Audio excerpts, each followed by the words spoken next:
മലയാള ചലച്ചിത്ര ഗാനരചയിതാക്കളിലെ ഏറ്റവും പ്രസിദ്ധ വയലാർ രാമവർമ്മ. ഒരുപക്ഷെ രചയിതാവ് എന്നതിന്റെ പര്യായമായി മാറി. ഒരാൾ രണ്ടു വരി എഴുതിയാൽ വയലാറോ എന്ന രീതിയിൽ പറയുന്ന രീതിയിലേക്ക് വളർന്നു. അല്ലെങ്കിൽ സിനിമയിലൊക്കെ ട്രോൾ ഇറങ്ങിയ പോലെ വയലാർ എഴുതുമോ ഇതിനേക്കാൾ മനോഹരമായി എന്ന രീതിയിൽ ഒരു ഗാനരചയിതാവ് അല്ലെങ്കിൽ കവി എന്നതിന്റെ പര്യായമായി മലയാളികൾക്ക് മാറിയ വ്യക്തിയാണ് വയലാർ രാമവർമ്മ.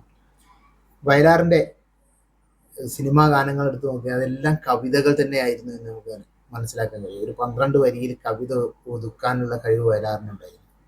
അതിൽ ഏറ്റവും പ്രശസ്തമായ പല ഗാനങ്ങളും, അതിൽ വിപ്ലവ ഗാനങ്ങളുണ്ട്, ഭക്തി ഗാനങ്ങളുണ്ട്, ഭൗതികവാദപരമായ ഗാനങ്ങൾ, വിരഹ ഗാനങ്ങൾ, പ്രണയഗാനങ്ങൾ എല്ലാം വയലാറിന്റെ തൂലികയിലൂടെ നിഷ്പ്രയാസം സഞ്ചരിക്കുകയായിരുന്നു എന്ന് നമുക്ക് പറയാം. ഒരു ഗാനം ഏത് മേഖല എടുത്താലും, ഇപ്പോൾ പ്രണയഗാനങ്ങൾ എടുത്തു നോക്കിയാലും, വിപ്ലവ ഗാനങ്ങൾ എടുത്തു നോക്കിയാലും, ഇനി ഭക്തി ഗാനമാണെങ്കിൽ അതും എഴുതാൻ, തത്വചിന്താപരമായ മൂല്യങ്ങളെല്ലാം ഗാനത്തിൽ കൊണ്ടുവരാൻ വയലാറിന് പ്രത്യേക കഴിവായിരുന്നു. പല ഗാനങ്ങളിലും തത്വചിന്ത, അത് പ്രണയഗാനാണെങ്കിലും വിപ്ലവ ഗാനാണെങ്കിലും ഒക്കെ അത് വളരെ മഹത്തായ തത്വചിന്തകൾ വയലാർ കൊണ്ടുവന്നിട്ടുണ്ട്. ഇപ്പോൾ വയലാറിന്റെ ചില ഗാനങ്ങൾ നമുക്കൊരു ആത്മീയ ഗാനങ്ങളാണ് എന്ന് തോന്നിയാലും അത് പക്ക വിപ്ലവ ഗാനങ്ങൾ അല്ലെങ്കിൽ ഭൗതികവാദപരമായ ഗാനങ്ങളായിരുന്നു. അതിലെ ഒരു പ്രധാനപ്പെട്ട ഒരു ഗാനമാണ് പത്മതീർത്ഥമേ ഉണരൂ എന്ന് പറഞ്ഞൊരു ഗാനം.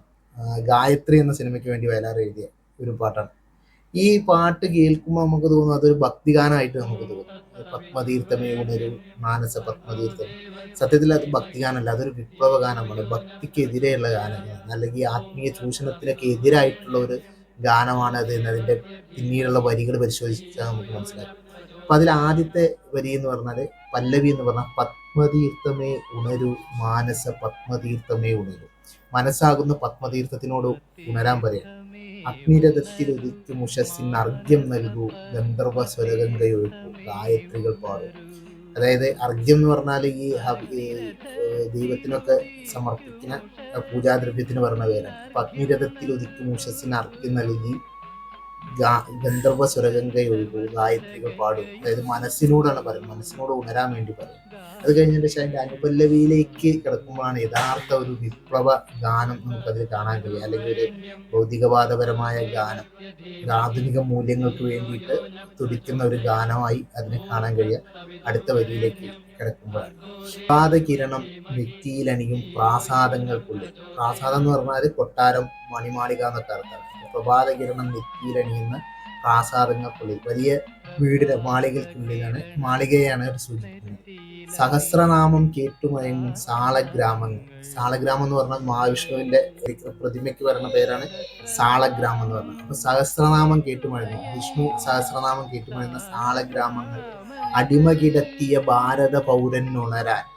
അതായത് ഈ സാളഗ്രാമം അടിമ കിടത്തിയ ഭാരത പൗരൻ എന്നോട് ഉദ്ദേശിക്കുന്നത് വിശ്വാസങ്ങളാകുന്ന ഈ പ്രാകൃത വിശ്വാസങ്ങൾ അടിമ കിടത്തിയ ഭാരത പൗരൻ ഉണരാൻ, പുതിയൊരു പുരുഷാർത്ഥത്തിനെയാകെ പുരകളിൽ വെച്ചു വളർത്താൻ. അതായത് പുതിയൊരു പുരുഷാർത്ഥത്തിന്, പുതിയൊരു ഒരു സമൂഹത്തിനെ വാർത്തെടുക്കാൻ വേണ്ടിയിട്ട് പത്മതീർത്ഥമേ ഉണരൂ, മാനസ പത്മതീർത്ഥമേ ഉണരൂ എന്നാണ്. കഴിഞ്ഞതിന് ശേഷം അതിന്റെ ചരണം നമ്മൾ പരിശോധിക്കുകയാണെങ്കിൽ അത് ഇതേപോലെ തന്നെയുള്ള ഒരു വിപ്ലവ തന്നെയാണ്. പ്രപഞ്ച സത്യം ചിതയിൽ കരിയും ബ്രഹ്മസ്വങ്ങൾക്കുള്ളിൽ. അതായത് എന്താണ് പ്രപഞ്ച സത്യം എന്നുള്ളത് അറിയാത്ത ബ്രഹ്മസ്വങ്ങൾക്കുള്ളിൽ, ഈ എന്താ പറയുക, പുരാതന വിശ്വാസങ്ങൾ അനുസരിച്ച് പ്രപഞ്ച സത്യത്തെ കുറിച്ച് തെറ്റായ വിശ്വാസം പുലർത്തുന്ന ആ ഒരു പൗരാണിക വിശ്വാസത്തിനെ ആണ് അവിടെ കാണിക്കുന്നത്.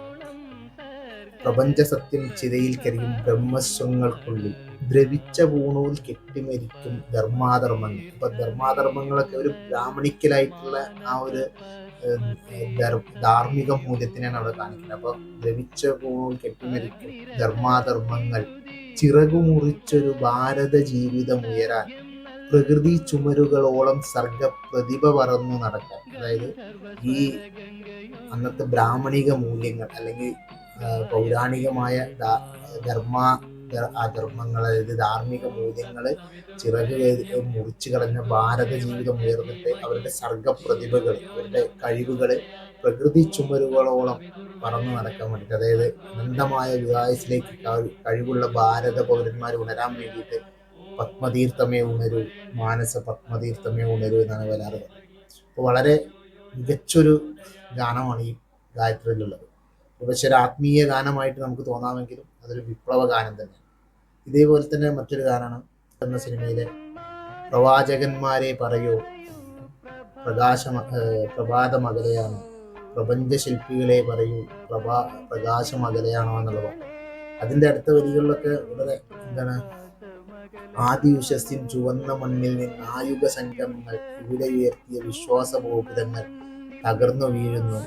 ഈ വഴിത്താരയിൽ ആലംബമില്ലാതെ ഈശ്വരൻ നിൽക്കുന്നു. അതായത് പൗരാണിക വിശ്വാസങ്ങളൊക്കെ തകർന്നു വീഴുന്ന ഒരു പുതിയ യുഗ സംക്രമത്തെ കുറിച്ചാണ് അവിടെ കവി വരുന്നത്. ഒരു പുതിയ യുഗത്തിന്റെ പിറവിയെ കുറിച്ചാണ് പറയുന്നത്.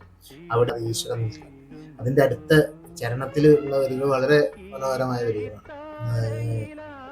ഭാവി ചരിത്രം തിരുത്തി എഴുതിയ ഭാരത യുദ്ധഭൂവി, ഒരു മഹാഭാരതത്തിന്റെ ഒരു റെഫറൻസ് ആണ് കൊണ്ടത്. ഇടയൻ തളിച്ചൊരു ചൈതന്യ ചക്രരഥം തകർന്നു വീഴുന്നു, മണ്ണിൽ ഇടിഞ്ഞു വീഴുന്നു. അതായത് ശ്രീകൃഷ്ണൻ തെളിച്ചൊരു രഥം, ചൈതന്യ ചക്രരഥം, അതായത് അർജുനന്റെ തേര് തെളിക്കുന്ന ഇടയൻ എന്നുള്ളത് കൊണ്ട് അവിടെ ശ്രീകൃഷ്ണനാണ് കാണിക്കുന്നത്.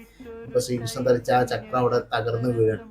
ഈ കുരുക്ഷേത്രത്തിൽ ആയുധമില്ലാതെ അർജുനൻ നിൽക്കുന്നു. അതായത് അവിടെ അർജുനൻ ആയുധമില്ലാതെ നിൽക്കുന്ന ആ ഒരു വിശ്വാസ സംഹിതകൾക്കും ആ ഒരു പൗരാണിക കഥകൾക്കും യാതൊരു അർത്ഥമില്ലാതെ ഒരു പുതിയ ആധുനിക സമൂഹത്തിലേക്ക് വളരുന്ന ഒരു കാലഘട്ടത്തിനാണ് അവിടെ കാണിക്കുന്നത്. ഈ ഒരു തത്വചിന്ത ഈ ഒരു പാട്ടിനെ കൊണ്ടുവരുന്നത്. അതേപോലെ തന്നെ വയലാറിന്റെ വാഴ്വേമായം എന്ന സിനിമയിൽ ചലനം മാനവ ജീവിത പരിണാമത്തിലെ മയൂര സന്ദേശം എന്ന് പറഞ്ഞൊരു വരികൾ, അതിൽ വളരെ രസമുള്ള ഒരു ഇതുണ്ട്. വേദങ്ങൾ സൃഷ്ടിച്ച മുനിമാർ പാടി വാഴ്വേമായം, ഈ യുഗം സൃഷ്ടിച്ച മനുഷ്യർ തിരുത്തി വാഴ്വേ സത്യം. അതായത് വേദങ്ങളിലൊക്കെ പറയുന്ന മുനിമാരിപ്പോൾ ഈ പ്രപഞ്ചത്തിലെ ജീവിതത്തിനെ ഒരു മായയായിട്ടാണ് കണ്ടിരുന്നത്. എന്നാൽ ഈ യുഗം സൃഷ്ടിച്ച ആ മനുഷ്യൻ, നമ്മൾ ജീവിതത്തെ യാഥാർത്ഥ്യമായി കാണുന്ന മനുഷ്യനെ കുറിച്ചാണ് അതിൽ പറയുന്നത്. അതേപോലെ തന്നെ അതിൽ മറ്റൊരു വരികളുണ്ട്. വാത്മീകി പാടി വള്ളുവർ പാടി വാഴ്വേ മായം, ഈ യുഗം സൃഷ്ടിച്ച കവികൾ തിരുത്തി വാഴ്വേ സത്യം. അതായത് ഈ വാഴ്വെന്ന് ജീവിതം തന്നെയാണ് സത്യം എന്ന് ആധുനിക സമൂഹത്തിലെ കവികൾ തിരുത്തി എന്ന് പറഞ്ഞു. അതേപോലെ വയലാറിന്റെ നാടക ഗാനങ്ങൾ എടുത്ത് നോക്കുകയാണെങ്കിൽ അതിൽ ശബരിമലയിലും കല്ല്, തൃച്ചമ്പലത്തിലും കല്ല്, തിരുപ്പതിയിലും കല്ല്, ഗുരുവായൂരിലും കല്ല്, കല്ലിനെ പൂജിക്കുന്നവരെ നിങ്ങൾ കൽപ്പണിക്കാരെ മറക്കരുത് എന്ന് പറഞ്ഞിട്ട് വളരെ വളരെ മനോഹരമായ ഒരു കവിത. അതൊക്കെ നമുക്കൊരു ആത്മീയ ഗാനമായി തോന്നുമെങ്കിലും അത് സത്യത്തിൽ അതൊക്കെ വിപ്ലവ ഗാനങ്ങളായിരുന്നു എന്നാണ്.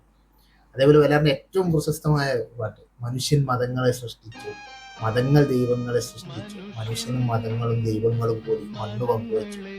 അവിടെ ശരിക്കും മനുഷ്യനാണ് ഈ മതങ്ങളെ സൃഷ്ടിച്ചതെന്നും ദൈവങ്ങളെ സൃഷ്ടിച്ചത് എന്നൊക്കെ വളരെ ശക്തമായി വയലാർ ഒരു കാവ്യഭാഷയിലൂടെ പറഞ്ഞു. ഹിന്ദുവായി, മുസൽമാനായി, ക്രിസ്ത്യാനിയായി, തമ്മിൽ കണ്ടാൽ അറിയാതായി, ഇന്ത്യ ഭ്രാന്താലയമായി എന്നാണ് പറയുന്നത്. ഇന്നും പ്രസക്തമായ വരികളാണ്. അത് ഈ കാലത്തിനെ കവച്ചു വെക്കുന്ന രീതിയിലുള്ള വരികളാണ് ആ വരികൾ. ഇത്തരത്തിലുള്ള വിപ്ലവ ഗാനങ്ങൾ അല്ലെങ്കിൽ ഭൗതികവാദപരമായ ഗാനങ്ങൾ എഴുതിയ വയലാർ പിന്നെ വളരെ റൊമാൻറ്റിക് ആയിട്ടുള്ള ഗാനങ്ങൾ എഴുതിയിട്ടുണ്ട്. ചക്രവർത്തിനെ നിനക്കു ഞാൻ എൻ്റെ ശില്പഗോപുരം തുറന്നു, പുഷ്പവാതകം പുറത്തു വയ്ക്കുന്നു നഗ്നപാതയായ പറ്റി. അതായത് തൻ്റെ കാമുകിയെ ചക്രവർത്തിനിയായിട്ട് കാണുന്ന വയലാർ. ആ ചക്രവർത്തിനിക്ക് വേണ്ടിയിട്ട് ഒരു കൊട്ടാരം പണിയാണ്. ആ കൊട്ടാരത്തിൽ എന്തൊക്കെയാണ്, സാലഭഞ്ജികകൾ കൈകളിൽ കുസുമതാലമേന്തി വരവേൽക്കും. കൊട്ടാരത്തിലുള്ള ശില്പങ്ങളെ കുറിച്ചാണ്. സാലഭഞ്ജിക എന്ന പ്രതിമ ശില്പം എന്നൊക്കെയാണ് അർത്ഥം. അപ്പൊ ആ കൊട്ടാരത്തിന് ഇങ്ങനെ വിളിക്കുക, സാലഭഞ്ജികകൾ കൈകളിൽ കുസുമതാലമേന്തി വരവേൽക്കും, പഞ്ചലോകമണി മന്ദിരങ്ങളിൽ കൽവിളക്കുകൾ പൂക്കും. അപ്പൊ ആ കൊട്ടാരത്തിനൊക്കെ വിളിച്ചുകൊണ്ട് വളരെ മനോഹരമായ രീതിയിൽ ഇതിന്റെ അവസാന വരികളൊക്കെ വളരെ രസമാണ്. പച്ചകങ്ങളിലെ മഞ്ജുശയ്യയിൽ ലജ്ജ കൊണ്ട് ഞാൻ മൂടും പിന്നെയും. അതായത് പിന്നീട് ഇവര് ചക്രവർത്തിനിക്ക് വേണ്ടിയിട്ടൊരു ശില്പഗോപുരം പണിതതിനു ശേഷം ആ ഗോപുരത്തിലേക്ക് അവളെ ക്ഷണിച്ചു കൊണ്ടുവന്ന് ലാസ്റ്റ് അവരെ ശൃംഗാര സംഗമത്തെ കുറിച്ചാണ് കവി അവസാനിപ്പിക്കുന്നത്. അതേപോലെ റൊമാൻറ്റിക് ആയിട്ടുള്ള ഒരുപാട് ഗാനങ്ങൾ. വിരഹഗാനം എഴുതുന്നതിലും വയലാർ വളരെ മികച്ചു നിന്നിരുന്നു നമുക്ക് പറയാൻ കഴിയും. ഇപ്പോൾ വിവാഹിത എന്ന സിനിമയിലെ ഒരു ഗാനം, തൻ്റെ കാമുകി വിവാഹം കഴിഞ്ഞു പോകുമ്പോൾ അവളോട് പറയുന്ന ഒരു വാക്കുകളാണ് ആ ഗാനങ്ങളിൽ എല്ലാവരും കൊണ്ടുവരാൻ ശ്രമിച്ചത്. സുമംഗലി നീ ഓർമ്മിക്കുമോ സ്വപ്നത്തിലെങ്കിലും ഈ ഗാനം ഒരു ഗദ്ഗതമായി മനസ്സിലുണരും ഒരു പ്രേമകഥയിലേക്ക് പോകാൻ. അതായത് വിവാഹം കഴിഞ്ഞ് പോകണം. അപ്പൊ ആ ഒരു കാമുകൻ, പഴയ കാമുകൻ പാടാണ്. സുമംഗലി എന്നാണ് വിളിക്കുന്നത്. വിവാഹം കഴിഞ്ഞ തന്റെ ഭാര്യയെ പിന്നെ വിളിക്കുന്നത് സുമംഗലി എന്നാണ് അഭിസംബോധന ചെയ്യുന്നത്. നീ ഓർമ്മിക്കുമോ സ്വപ്നത്തിലെങ്കിലും ഈ ഗാനം. അതായത് കല്യാണം കഴിഞ്ഞു പോയി ആ ഒരു ജീവിതത്തിന്റെ സമയത്ത് ഒരു സ്വപ്നത്തിലെങ്കിലും ഈ പഴയൊരു പ്രേമഗാനം ഓർമ്മിക്കാൻ കഴിയുമോ, ആ പ്രേമത്തെക്കുറിച്ച് ഓർക്കുമോ എന്നാണ് ചോദിക്കുന്നത്. അത് കഴിഞ്ഞ ശേഷം പറഞ്ഞിട്ട് പിരിഞ്ഞു പോകും നിനക്കിനി കഥ മറക്കുവാനേ കഴിയൂ, നിറഞ്ഞ മാറിലെ ആദ്യ നക്ഷതം മറയ്ക്കുവാനേ കഴിയൂ, കുന്തലാൽ മറയ്ക്കുവാനേ കഴിയൂ.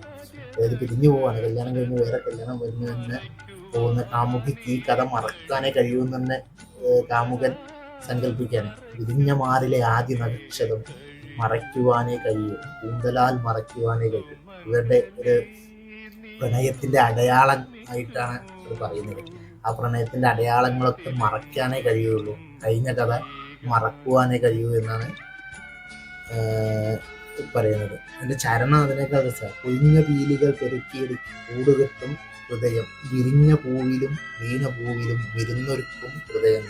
അതായത് നമ്മളിങ്ങനെയൊക്കെ മറക്കാൻ ശ്രമിച്ചാലും ഈ മനസ്സിന് പലതും മറക്കാൻ കഴിയില്ല എന്നുള്ള വരികളാണ് അതിലൂടെ കാണിക്കുന്നത്. അതായത് വിരിഞ്ഞ പൂവിലും വീണ പൂവിലും ഒരേപോലെ വിരുന്നൊരുക്കുന്ന ഒന്നാണ് ഹൃദയം. ഹൃദയം എന്നുള്ളത് കൊണ്ട് അവിടെ മനസ്സിനെയാണ് ഉദ്ദേശിക്കുന്നത്. അപ്പൊ ഇതേപോലെയുള്ള മനോഹരങ്ങളായ ഗാനങ്ങളിലൂടെ വയലാറിന്റെ കുറേ ഗാനങ്ങൾ, ഏത് ഗാനങ്ങൾ എടുത്തു നോക്കുകയാണെങ്കിലും നമുക്കത് കാണാൻ കഴിയും. ആ അനലൈസ് ചെയ്യുമ്പോൾ വളരെ മനോഹരമായ കവിതകളാണ് വയലാർ ഗാനങ്ങൾ എന്ന് നമുക്ക് മനസ്സിലാക്കാൻ കഴിയും. അപ്പോൾ വയലാറിന്റെ ചില ഗാനങ്ങളെ കുറിച്ച് ഒരു അനലൈസ് നടത്തി, എൻ്റെ അറിവിന്റെ പരിധിയിൽ നിന്നുകൊണ്ടുള്ള ചില അനാലിസിസ് ആണ് ഇവിടെ നടത്തിയത്. ഇനിയും ഇതുപോലെയുള്ള ഗാനങ്ങളെ കുറിച്ച് എനിക്കറിയാവുന്ന രീതിയിലുള്ള ചില അനലൈസുമായി ഞാൻ വരാം. എല്ലാവർക്കും ഇഷ്ടപ്പെട്ട ഒരു ലൈക്കോ ഷെയറോ കമൻറ്റോ ഒക്കെ ചെയ്യാം. Thank you.